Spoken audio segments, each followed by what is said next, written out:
Trade union کیونکہ زیادہ تر ٹریڈ یونین لیفٹ کے ہی لوگ چلاتے تھے, لیفٹ کی پولیٹیکل پارٹیز, تو ان کو جان بوجھ کے کمزور کیا گیا. ظاہر یہ پھر ملک کی جو اکانومی تھی اس کو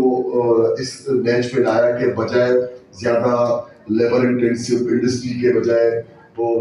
تجارت پہ زیادہ توجہ دی گئی. تو اس کی وجہ سے ٹھیک ہے لیبر ٹریٹمنٹ میں بھی اتنا زیادہ منظم نہیں تھے, لیکن اس ساری چیزوں کے باوجود بھی لوگوں نے اپنے حقوق کے لیے ہمیشہ منظم رہے, ہمیشہ آواز اٹھاتے رہے. وہ کہ پچھلے کئی عرصے میں تمام ٹریڈ یونین تحریک ہماری کمزور ہوئی ہے, لیکن انڈیویجولی طور پر, لیڈرشپ کے طور پر اور ٹریڈ یونین اور ایز اے آرگنائزیشن لوگوں نے بڑی جدوجہد کی ہے, اور وہ جدوجہد آج بھی جاری ہے. گو کہ لوگوں نے ابھی تک اپنے آپ کو مرد اور عورت کی برابری کے حوالے سے, کیونکہ سب جانتے ہیں کہ پاکستان میں تمام سیکٹر میں خواتین کو برابر بنیاد پر وہ سہولتیں نہیں ہیں, لیکن ٹریڈ یونین میں ایز اے لیڈر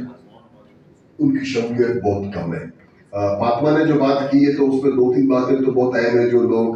وہاں پر جھینگا چیرتی ہیں اور صفائی کا کام کرتی ہیں, تو وہ بہت ان کو ہیلتھ اینڈ سیفٹی کے بہت سارے ایشوز ہیں. مطلب بہت اہم ہے کہ وہ ان کے اسکن ڈیزیز کا ایشوز ہے, اور جو مسلسل ٹھنڈ لگنے کی وجہ سے, سردی لگنے کی وجہ سے ان کو مسلسل بیمار رہنے لگتے ہیں, ان کے سینے میں اور ٹھنڈ ہوتی ہے, کنجکشن پیدا ہوتی ہے, اور ان تمام کے باوجود نہ سوشل سیکیورٹی کی سہولت ہے,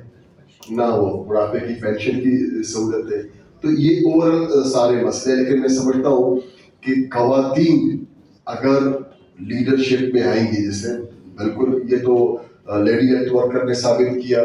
اور بشپ فورن کی جو ساری موومنٹ تھی اس میں خواتین کا بہت اچھا بڑا رول تھا. تو یہ ساری چیزیں تو وہ ضرور, اگر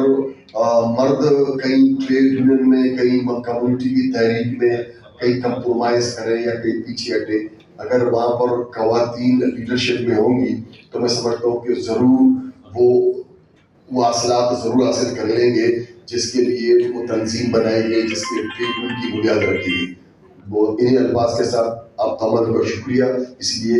کہ جو نیپال سے ساتھی آئے ہوئے, میں سمجھتا ہوں کہ ان کو بھی سنا جائے تاکہ ان سے بھی ہم بہت کچھ سیکھیں. بہت بہت شکریہ.